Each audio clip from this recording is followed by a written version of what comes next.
You know, the lawsuit between Yixue and Jiangxi Provincial Mental Hospital has now gone beyond just a legal case. What's being fought now is not just the lawsuit itself, but human relationships and worldly affairs.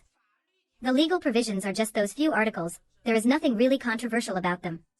So why is this case so difficult to conclude? Because too many departments and too many people are involved. They neither want to rule in my favor nor dare to rule against me. So they are struggling to survive in the cracks. But that's just the way I am. The more they refuse to give me a verdict, the more I insist on getting one. I want to see for myself whether today's China truly upholds the rule of law, or if power stands above the law. The rule of law in China is not just a slogan. It has been built upon the blood and tears of countless wrongful cases. No matter the time, there will always be people in China who stand up. They lead by example, they fear neither life nor death, and they use their own strength to seek truth and fairness and justice for society. They are the backbone of the Chinese nation. No one is born fearless, our courage comes from the faith in our hearts and the mission on our shoulders. No matter what I go through, I will always love my country. I hope that in my lifetime, I can do something for my country. Jiangxi Provincial Psychiatric Hospital has been sued yet again. What should we do?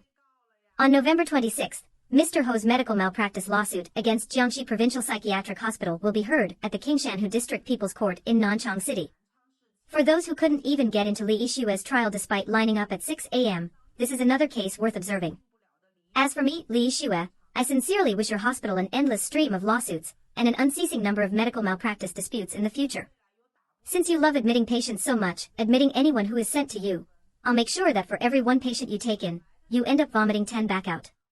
Let's see if you still dare to keep doing it. Here's a heartfelt suggestion for you.